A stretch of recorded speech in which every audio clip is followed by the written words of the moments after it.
Hi, good morning, everybody. This is Katie Chuba, Executive Director from the Hartland Area Chamber of Commerce. Thank you for joining us on this special Zoom at noon with great news from our partners, the Hartland Township and the Hartland Deerfield Fire Authority.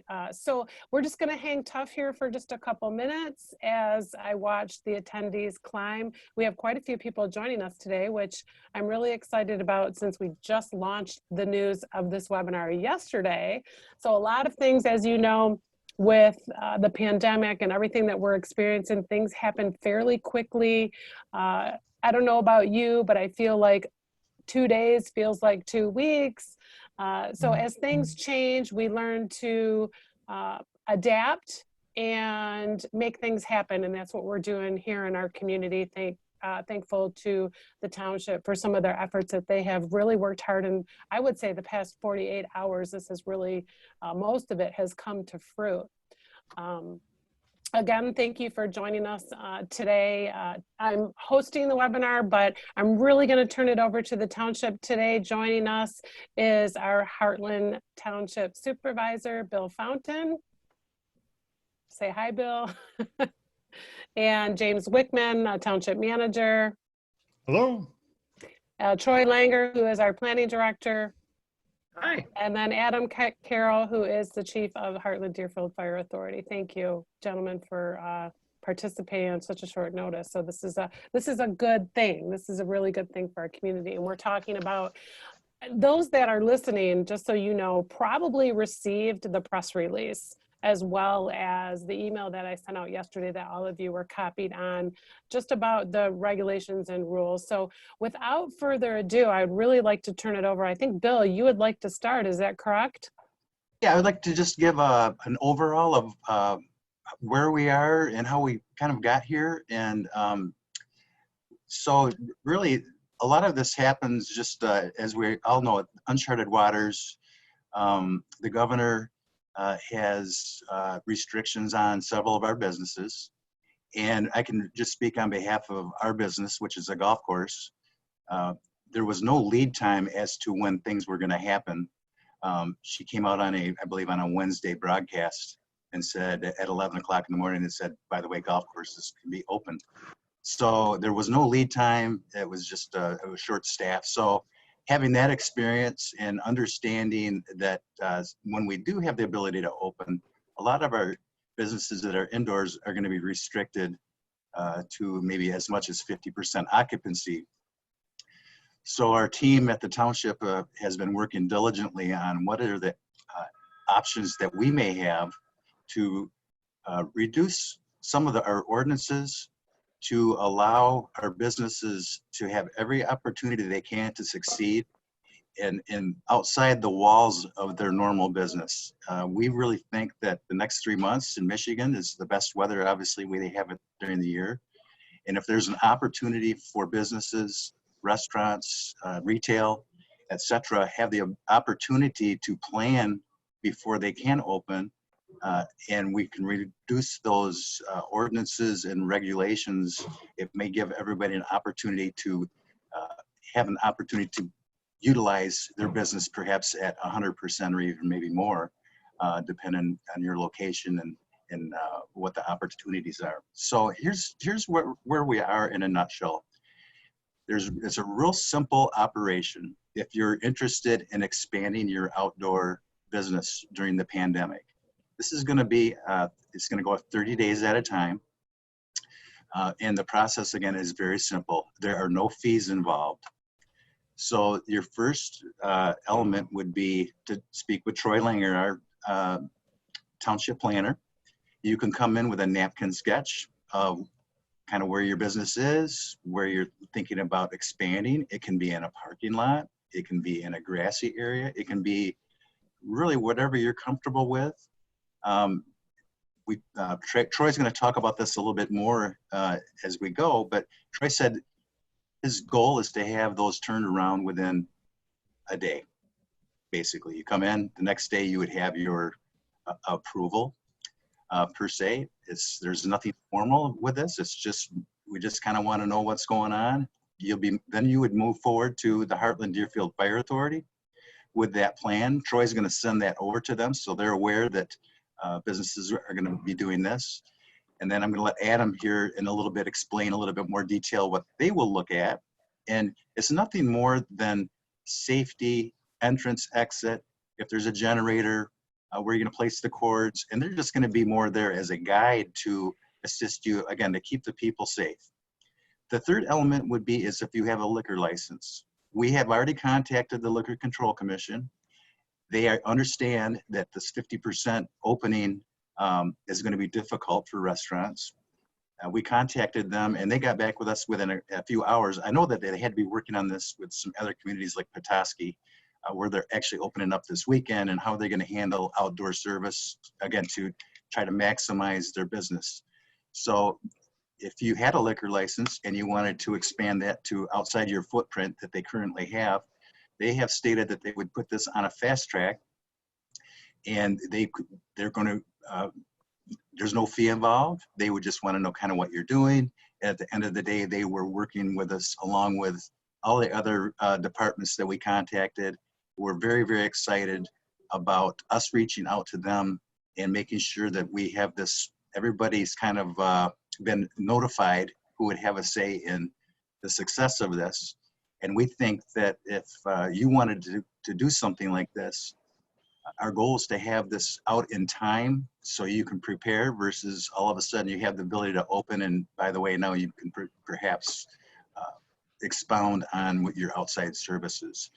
So in a nutshell, that's pretty much it. And if you wanted to continue that every 30 days, you just call the township, talk to Troy and say, we want to go for another 30 days. And that's it. There's no big red tape. You don't have to have a site plan. You don't have to have engineering. So we really feel that this opportunity is, you know, with the circumstances, it gives everybody another opportunity to look outside the box a little bit so they can succeed. So, and then James and Troy, do you think that kind of covers the nuts and bolts of what we have? Yeah. Mm-hmm. So James is in the process, and again, this really started getting momentum maybe 2.5 days ago. James is working on and has just produced kind of like a checklist of what this means. It's just a one-page kind of what we just spoke about. That's going to be available on our website. Part of the, and James, maybe I'll let you explain this a little bit better, but the process of a township just can't all of a sudden make some type of a thing without having some official action. But that doesn't mean that we can't get things started before that official documentation is in place. So James, would you be kind enough to explain to what that kind of means in a nutshell? Yeah, I'm happy to. The Board of Trustees will have to formally adopt a resolution ordinance to supersede these sections of the zoning ordinance. And once that's done, there's a statutory requirement that those don't actually take effect for a couple of weeks after that. As far as we're concerned, it'll be effective immediately, and we will not be, we'll be taking applications even now to look at and give you feedback on. Although we can't legally give you approval yet, you'll know where you stand and you'll have our support and ready to go. And we will not be enforcing these sections of the zoning ordinance during the interim time until it takes effect. But I can share the first draft of a document we came up with that will be revised, but we will be sharing it quickly, that I think really sort of outlines things fairly well. Let me collapse this maybe.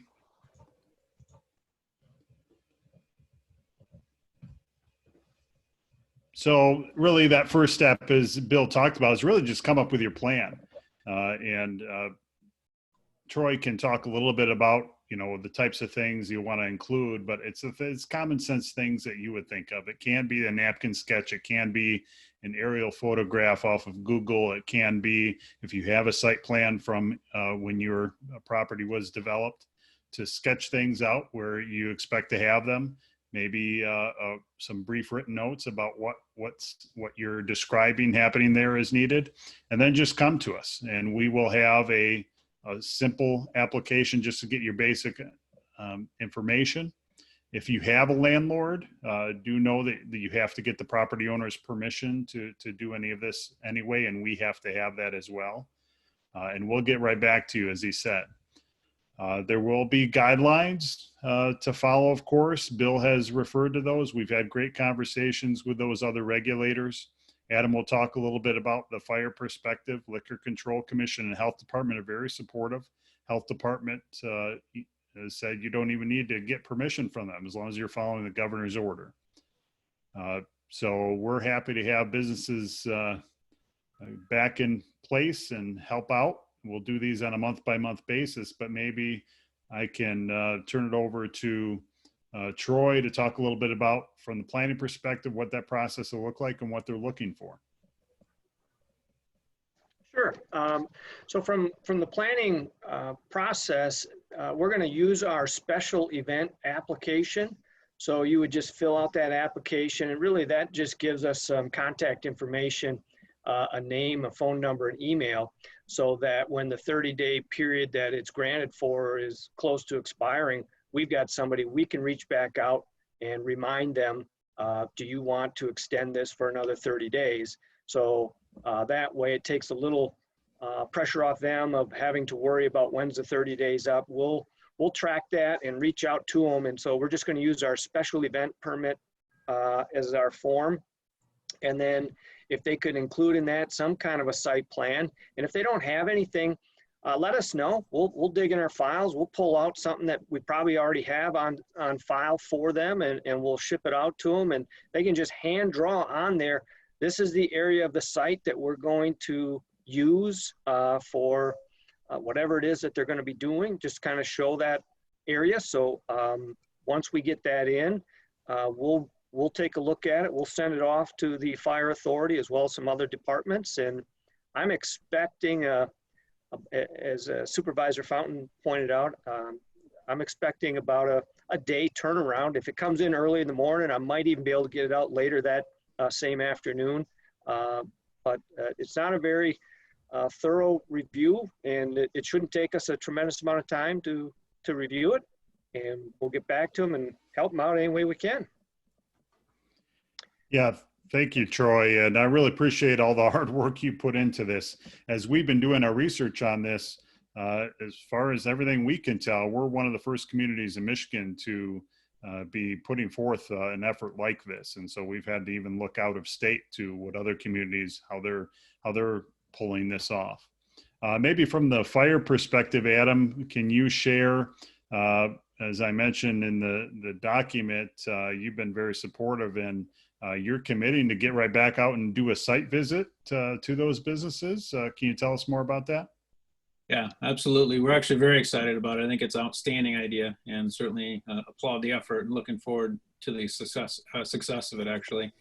You know, for us, the guidelines or rules or whatever you want to call them that keep coming through the executive orders on, I don't know, an every 1 to 3 day basis, they're generally not intended to, they're intended to apply to a specific set of conditions. And so from our side, we are absolutely in favor of doing this. We're willing to do whatever we got to do to make it happen. It's just, there's nothing I can publish that says, and here's what you need to do, because it requires you to take some conditions and apply it to your specific business. And for the most part, what we're offering is, listen, if you're ready to do this or even think you might be, we are more than happy to come out, same day service if at all possible, meet with you, say, hey, what do you have in mind? Let us help you design that to meet whatever the current conditions are under the EO. And I think that's the best way to do it, because it'll give you the most really up to the minute solution, and also help make sure we kind of, to some degree, don't have to redo anything, get it right the first time. For the requirement standpoint for us, you know, really it's just kind of keeping in mind those general considerations, right? If you're using sidewalks, that's great. Just make sure we still have decent access to the building, not only for your patrons, certainly also for you, but also for emergency services. When using tents and tables, umbrellas in the parking lot, right? How does that impact access and traffic flow? Some really basic things that honestly don't require a lot of extra stuff, just a little extra time on the planning and design, and we are very open to helping with that, to really trying to make sure that it does absolutely the best for you, and maintains a reasonable level of safety for everybody involved in it. So beyond that, it's once you get past the tables and space and people coming and going from the building, now it's a matter of, you know, are you considering including some type of heating devices or any type of electrical, and how are we going to do that? And again, we really want to be part of that solution on the front end to help you design it, make sure we do it the easiest, most cost-effective, simple way possible, and again, right away. We're ready to go. So we'll meet wherever, whenever, and help walk you through that and dial that plan in to make it effective for you. So that's really kind of our intent or role in it, I guess. And like I said, looking forward to it. I think it's a great opportunity. The flip side of that, and before I forget, because, well, I seem to do that more lately, you know, we're absolutely putting a lot of effort into, you know, what can we do to help businesses get back open? And that is 1000% the right thing to do. You know, looking past that, what's next, right? And while I don't want to lose the moment, this is a great thing and we need to do it.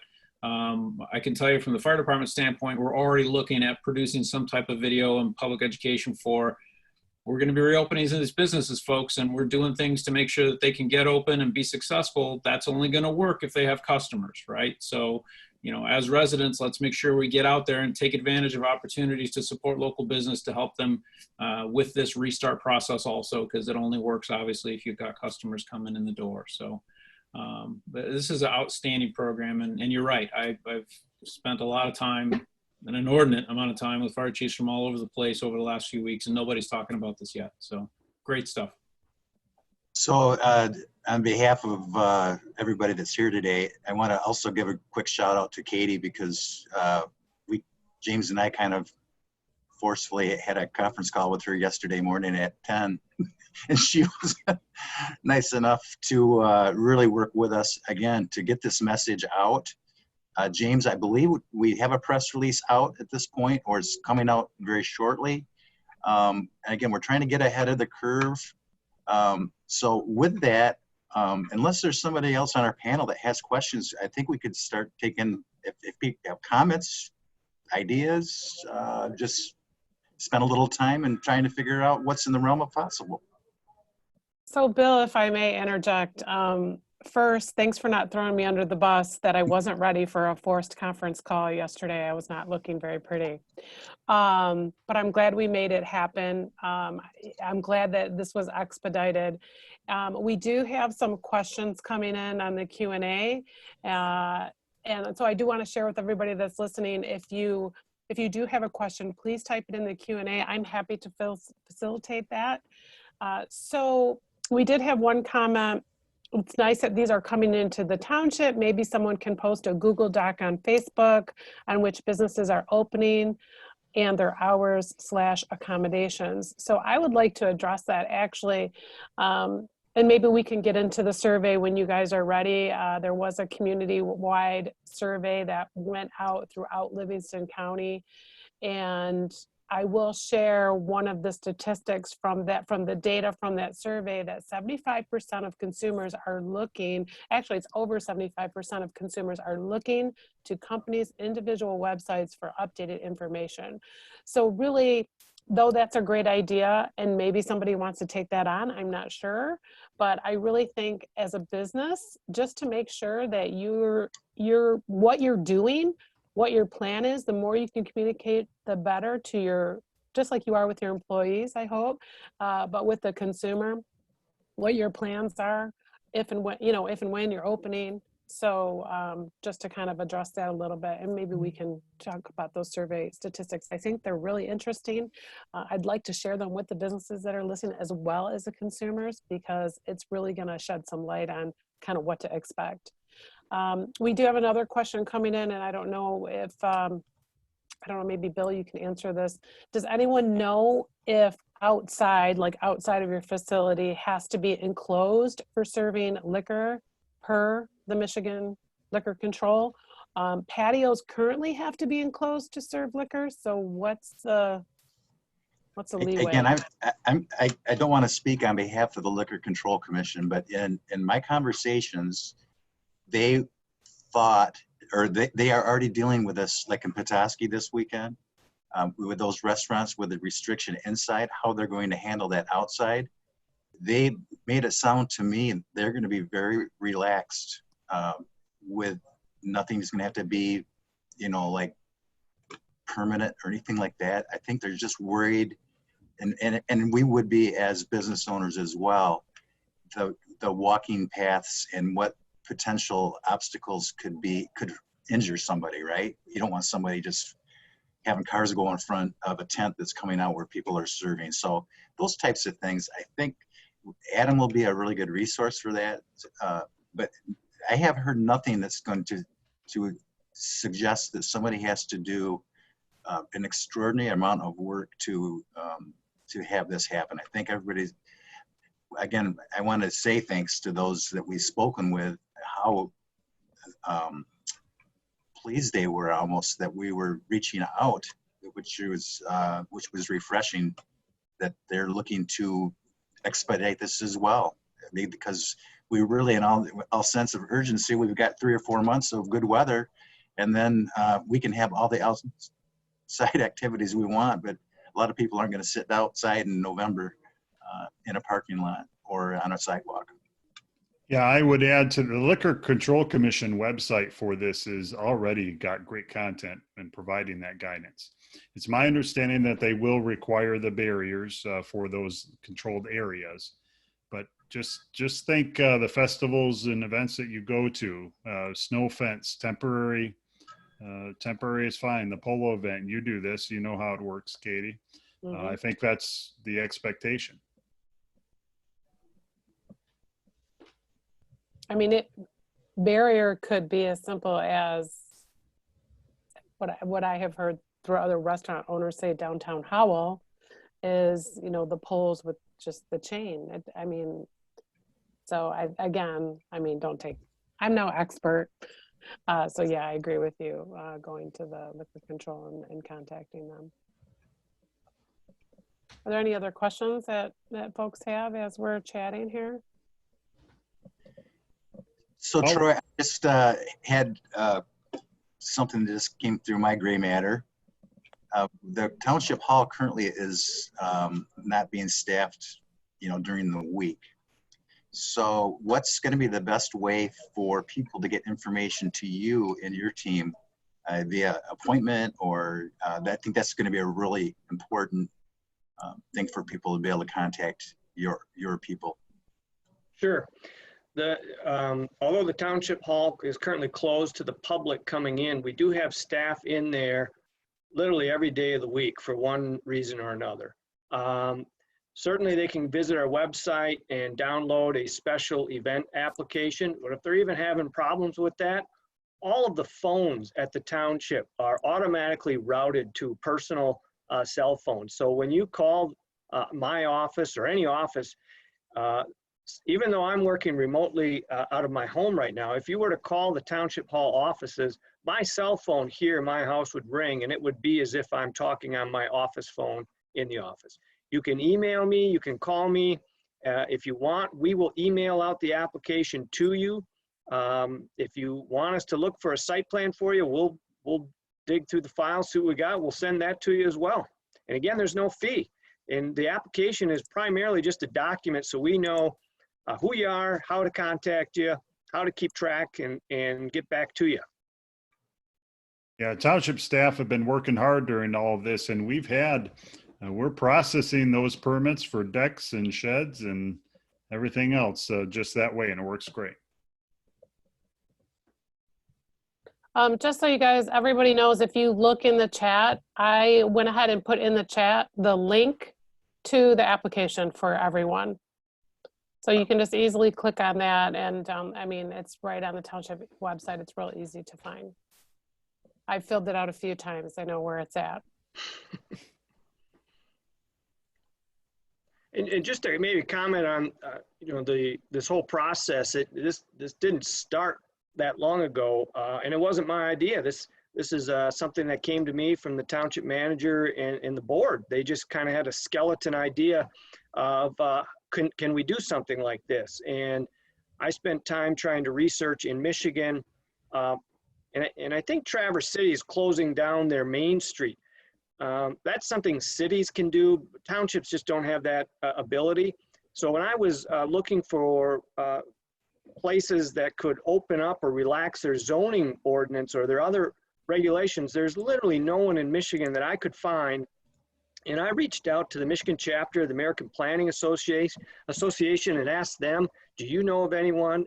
They spent a week on it, got back to me and said, nope, we don't see anyone else doing this.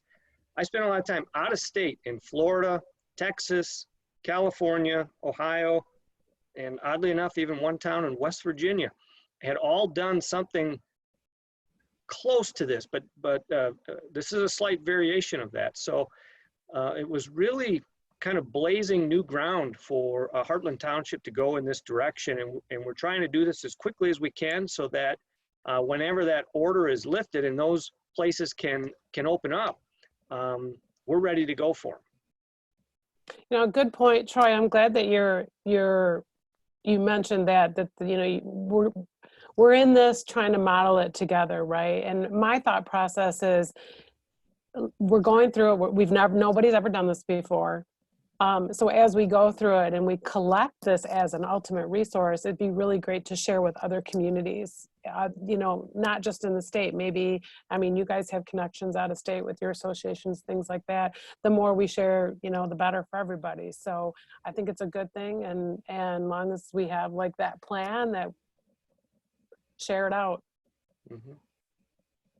Yeah, this has caught the attention now. By my asking, has caught the attention of the Michigan chapter of the American Planning Association. And now suddenly they are focusing on us to see how this goes. And I'm excited for this. I think, and I've had conversations with several restaurants in the community that are very interested in doing this as well.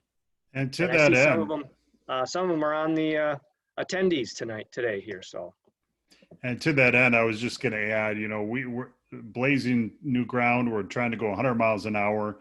I'm sure we'll fumble some things along the way. So appreciate your patience with that. And we know through conversations with those businesses and residents that some of this will be an eyesore. And that's the exact type of thing that our zoning regulations try to avoid. But we are moving forward with the belief that our residents will support doing this for a time to help the businesses, to help the community. So a couple notes, those that are tuning in today, if you are going to implement something like this, you know, the tent outside, the sidewalk sale, make sure that you stay in communication with the chamber. We collectively with our partners in progress, the Hartland Living Community Campaign, we can market the stuff pretty effectively through our channels. So we are willing to help you to drive traffic to your business and get the word out of some of these things that you're implementing as these rules relax a little for you. Speaking of consumers, are you guys okay with me sharing some of the survey information? I'm excited to share this. So yes, good. Gentlemen? Yes. Okay, boys. So recently, in partnership with the Howell Chamber and the Brighton Chamber, the Livingston County Convention and Visitors Bureau, and our local EDC Ann Arbor Spark, we compiled a community-wide survey. I hope you saw it. I hope you took it. And this was a county-wide initiative. We had over 1,000 folks take the survey. And I wanted to share my screen. And I know that some questions are coming in. I'm going to go through these survey results fairly quickly, and then we can address some of these questions that are coming in from our listeners. So let me just share my screen, and we'll just go through these results real quick. These are really interesting for you all to I think, to know. So I'm just going to get a better view.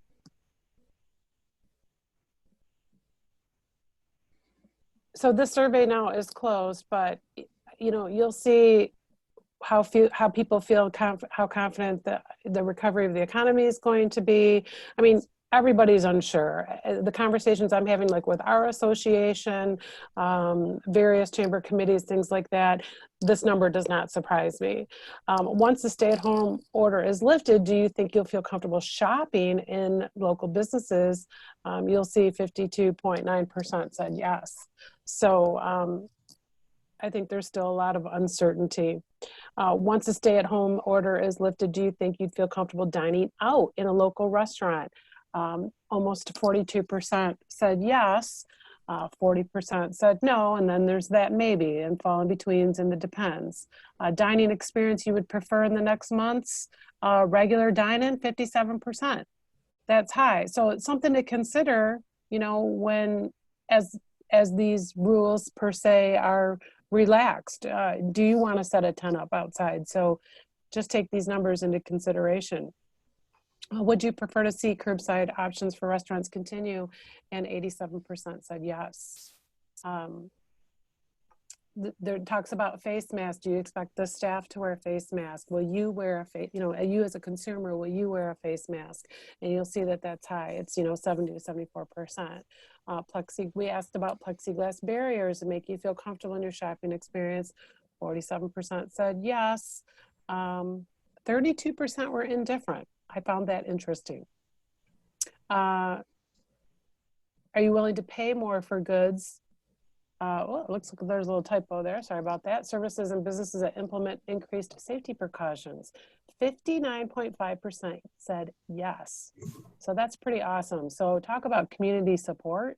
That right there to me screams community support for our local businesses. Would you prefer limits on the number of people within smaller businesses? 73% said yes. And would you like to see more touch-free payment options? That was really high as well. So something to consider. Do you have a touch-free payment option? What does it look like? I know like the Apple phones, you can scan and things like that. So, so again, these are just some of the results from the recent survey that was sent out for you to consider as we go through this process.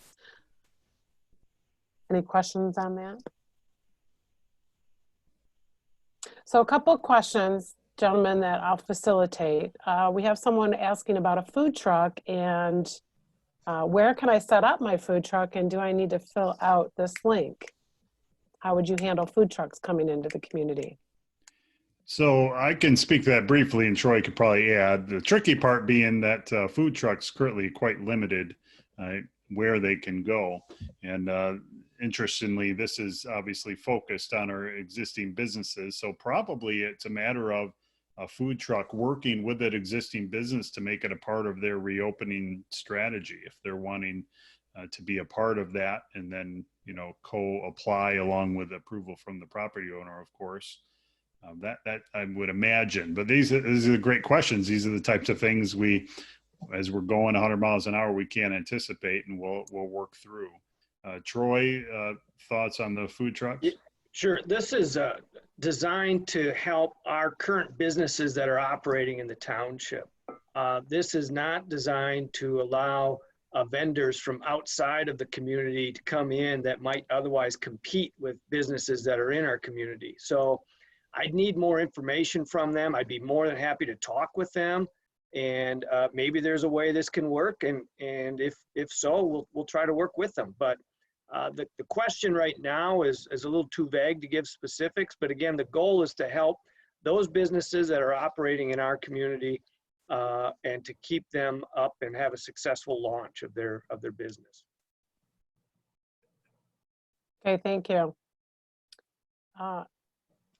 If you want to get in touch with any of these folks today, please visit heartlandtwp.com. All of their contact information is on there. It's very accessible. So we do have another question. I don't know if this is really related to kind of what we're talking about today, but why not? We have a captive panelist with you guys, as you guys are our panelists today. You're captive. So here's the question. Have there been discussions with Livingston County Building Department regarding any ideas that may need work completed that would normally need building permits. For example, like a simple concrete work. So just on the surface, I would think that anything that would be permanent would most likely have to go through that process. Anything that's temporary would not. And I'm just speaking from when we have a carnival come in. You know, most of the stuff it's there for a week or 10 days and then it's gone. And everything's kind of back to normal. And now Troy or Adam, if you had something other than that, but I think most of the applications that we would be looking at are going to be what we would consider temporary, because it's kind of falling underneath that temporary. Like if you wanted to have a grand opening, even under the current ordinance, you could have a grand opening for 30 days, but there would be no, what I would consider permanent changes to the site plan that would require an inspection. Yeah, that's you're spot on. The thought process is once these executive orders have expired and this pandemic is now over, and we will essentially go back to the normal operating process. So if they're proposing to build something or erect something that would be there permanently, that would have to go through the normal process, and I'd entertain it. We'd be happy to talk with them about it, and we would be happy to sit down and go through that. It doesn't mean they can't do what they want to do, but it just would have to go probably through a different process. Okay, thank you. Appreciate it. Someone had commented, are you aware that the governor has opened retail by appointment only and only 10 people allowed at a time? I think that just came out today. Yeah. So I have been on a phone call since 9 this morning because it was chamber day at the Capitol. So I've been on a 3-hour conference call, then I jumped on this. So I haven't read any news yet. So I'm relying on you guys. So again, the focus on this is almost spot on to what you just stated. If you're a retail business and we're right now we are lumped in Region 1, which is, you know, maybe going to be some of the last things to open. And if you could have a sidewalk sale out on in your retail business, you could have twice as many people. Now that could be 20, and when it's the restrictions come from 10 to 40, then you could have 80. Those types of things, I think, are the intent of this, in utilizing the outside open air. And I can only speak for my own business and early on in this process, but a lot of people don't want to come inside to a building, which is interesting. Certain businesses, it doesn't seem like there's a lot of concerns like there are, but anyway, I think there's an uncertainty, and I really think the opportunity lands of having outside seating for different types of things, either restaurant or retail, that I think there might be more of a comfort level being outside than there is inside. I would agree. Someone had asked if I would share the survey results document, and I did put it in chat. If you'd like to click on the link, you're more than welcome to view that file. So we have another question coming in. Love to hear all of this great news to help local businesses. Can the outdoor space have the same operating hours as the indoor space, or will the temporary space need to have a cutoff time in the evening? I can try to answer that. The goal is just to keep it the same. Each business will, whatever they're comfortable doing. We're not looking to restrict hours on any of that. So they would be able to keep that open the same hours as their normal business. All right, awesome. Thank you, Troy. You know, I was thinking about the whole setting up a tent outside, and you have to consider traffic and walkways. So Chief Carroll, maybe you can kind of chime in, what you envision if someone were to set up a tent for spaced out seating outside. Would it be like right next to the curb, or would it be a distance with traffic flow? Do you have any tips if someone's considering setting up an outdoor tent? Complicated answer. The short answer is yes. Sorry. All of the things that you just mentioned are absolutely possible. And this is the point of the uniqueness of my encouraging you just to contact us. We'll meet you same day, if at all humanly possible, to walk through that, is because I hate to say it, but it depends, right? Is that tent, does the building have enough of an overhang where it's affecting the tent? Are we creating enough travel path or hallway, if you want to look at that way, for people that are inside the building to exit to what we call the public way, right? I don't want to make it overcomplicated. It's not that complicated, but it is very unique to each business. So I could see them being on the sidewalk in a number of applications. I could see them being immediately off the curb in the parking lot in some other ones, depending on the configuration. Some larger tent arrangements, I could see even moving further out into the parking lot and having some type of walkway, if you will, that goes across there. And I believe it was James that mentioned it earlier. Those are all possibilities. It's important that we take into the considerations of, trying to avoid, when at all possible, moving traffic near humans. We're just asking for problems. And again, what I would say even there is that's not an automatic no. It's just let's evaluate it and go, what types of controls can we put in place to make sure this works and is successful for everybody involved and is a reasonable level of security safety for everybody involved at the same time. And I would add to that, if you have a liquor license, be sure to check out that website for the Liquor Control Commission. They have 2 sets of rules on whether or not that tent is within 25 feet of your business or not. And if you stay within 25 foot of the building, it's a little bit easier to comply than if you're further away. You just have to do a few more things. So that might bear on your decision too. Awesome, thank you. Someone mentioned that Brighton is working on something similar as far as shutting down their main street. So just kind of give everybody a heads up. Yeah, that was kind of funny, as in, I think for most of the summer, Brighton's Main Street is normally closed anyway. So, right. But yeah. The fire inspector, Jen Whitbeck, is online and typed in a note. Thank you, Jen, about the food truck thing. If you do own a food truck, it would need an inspection from the fire department, and she does have those forms for you if you need those. Yeah, the thing with the food trucks, if I can just hit on that one real quick, and I kind of passed on it because it's a thought, personal opinion, not necessarily a concern. And the reason for that is no one is going to jump out and get into the food truck business right now. You are either already in it or you're probably not getting into it, at least in the traditional sense of food truck business. And so those folks we are already in contact with. They get routine annual inspections of their hood suppression system for the cooking that goes on in there and all kinds of other stuff. And it's actually a countywide effort that we do where, because they're a portable business to some degree, their certification or approval that they get annually is actually good anywhere in the county, because the county fire departments have agreed on the inspection procedure, and they get this sticker that makes them good to go for another year, kind of thing. And really, it's all about that cooking system that's in the vehicle. But now, if we adapt that idea, though, right, if it's I'm not sure what I would call it, a secondary or a prep kitchen type thing, because it's going to help you as a business owner support this new seating area that's outside.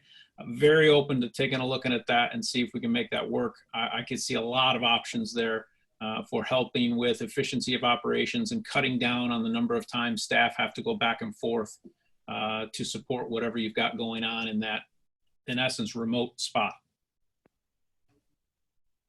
Thank you. Thanks, Chief.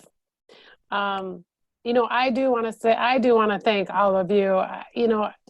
Like I had mentioned earlier, none of us have ever been through anything like this, and nor did we ever think that we were going to go through something like this. So kudos for being flexible, looking out for our community's best interest, our business's best interest, all of our partners. So we do have someone that I'd like to read this out loud to everyone. Lastly, this gentleman says, lastly, as a resident, I applaud the Chamber and the Township in being active and creative and helping with the businesses within our community. kudos to all of you. Well, thank you. Thank you, Carl, for saying that. That was very nice. Any other comments or additions or any other questions that need to be addressed? Again, as we go into this new territory, if you have suggestions or ideas, again, feel free to contact us. And if there's stumbling blocks that you see are ahead of us, perhaps we can help ease those. And again, we don't want this to be some cumbersome, drawn out thing. We know timing is of the essence. So we want to try to streamline this for everyone as quickly as possible. We have one more question that came in. Thanks, Bill. The question is, you mentioned the inclusion of Livingston County in Region 1. Any pushback to the governor on separating us from Region 1 and getting into the Lansing region? If I may, I can answer that. You will be getting an email as soon as I get off this call, a press release today. The chambers have united with the Livingston County and Conventions Visitors Bureau, writing a letter to the governor. So I will share that press release, and I know the gentleman that typed this question, and I know he's on my email distribution. Yes, so we are addressing that, so keep a lookout for that press release. Sorry, Carrie, I said Carl, my bad. They put my glasses on. And I would encourage all businesses to do so.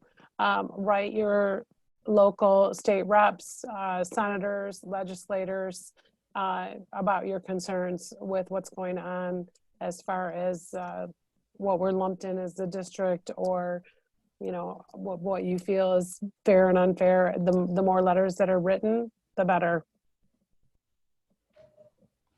Kind of a little off topic there.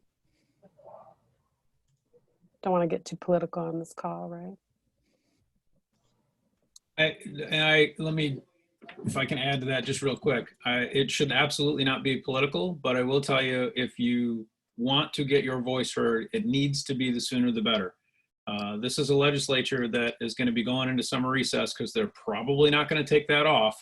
And then when they come back from that, they're only going to be there for a little while before they're all going to be going back to their districts for campaigning and the subsequent fall elections. So the number of actual session days is probably going to be pretty low. Yeah, like today, write your letter would be my recommendation. Anything else? No, just thank you to the chamber and to Katie for entertaining us so quickly yesterday, helping us get the message out, and even making this available to chamber and non-chamber members as well. I know we're recording this. We'll make this a part of our Q&A for people that I'm sure will be interested in doing this at the township. But thank you. Yes, thank you, James, for mentioning that. This is being recorded. I will share it on our YouTube channel, so make sure you subscribe to our YouTube channel. I'll do a little plug there, and I will share it out. So if you guys want to share it out as well, that would be great. We can put it up on social media too, so make sure you follow the township, the chamber, Hartland Living. Those are great resources to stay in tune to what's going on in our community. Well, it's awfully quiet, so we've been on for about 50 minutes, so I guess we can just go ahead and wrap up. Thank you again for your time today on this webinar. It's very important, and your dedication to our community. And if you don't have any last closing remarks, say have a great weekend, enjoy the sunshine, right? Absolutely. Yeah, have a great weekend. Okay, you too. Thanks, everybody. Be safe. Yeah, you too. Thank you, everyone. We appreciate it. Thanks.